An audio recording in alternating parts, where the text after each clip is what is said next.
लग्न म्हणजे फक्त सोहळा नाही, तर लाखो रुपयांचा खर्च आणि भव्य झगमगाट असतो असं आपण सगळे मानतो. पण सोलापूरमधील एका नवविवाहित जोडप्याने या संपूर्ण प्रथेला फाटा दिला आणि दाखवले की लग्न साधेपणात पण समाजासाठी उपयोगी ठरू शकते. सोलापूरचे माजी शिक्षक आमदार दत्तात्रय सावंत यांच्या कन्येचा विवाह नुकताच पार पडला आणि या विवाहाला अवघ्या 150 रुपयात त्यांनी नोंदणीकृत पद्धतीने पार पाडला. नवविवाहित दाम्पत्याने लग्नाचा अंदाजे 25 ते 30 लाख रुपयांचा खर्च वाचवून तो निधी विना अनुदानित शिक्षकाच्या कुटुंबियांना मदतीसाठी देण्याचा निर्णय घेतला. सुषमा सावंत आणि शुभम शिंदे हे दोघेही उच्च शिक्षित आहेत. सुषमा यांनी भारतीय विद्यापीठ पुणे येथून मानवी शरीररत्न विषयात पदव्युत्तर शिक्षण पूर्ण केले आहे, तर शुभम शिंदे यांनी पाणीपुरवठा विभागात शासकीय अभियंता म्हणून कार्यरत आहेत. विवाह सोहळा अत्यंत साधेपणात पार पडला. दोन्ही कुटुंबातील फक्त मोजके नातेवाईक उपस्थित होते.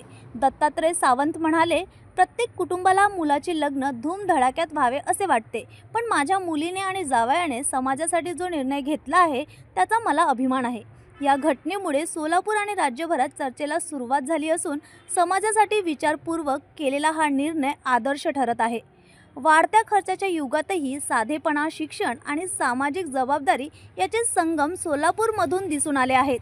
नवविवाहित दाम्पत्याचा हा आदर्श निश्चितच इतरांसाठी प्रेरणादायी ठरणार आहे.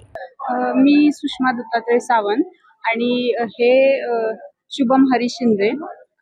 आता आम्ही ज्या पद्धतीने लग्न केलं त्याला 150 रुपये खर्च आलेला आहे आणि म्हणजे पप्पांनी ठरवलं होतं अगोदर की करूत मोठं लग्न वगैरे, मग त्याला जेवढा खर्च येणार आहे तेवढा खर्च आम्ही म्हणजे मी लहानपणापासून त्यांना बघते की ते विनाअनुदानित शिक्षकांसाठी काम करतायत. म्हणजे ज्या शिक्षकांना पगार चालू झालेला नसतो त्यातले अनेक गुरुवर्य असे असतात की ते पगार चालू न होताच रिटायर होतात. मग त्यांच्या घरचे कार्यक्रम कसे होतात, त्यांच्या मुलांची लग्न कशी होतात, हे सगळं मी त्यांना बघत आले. त्याच्यामुळं त्यांनी सांगितलंय, माझ्या आईनं सांगितलंय, लहानपणापासूनच मला सगळं माहितीये.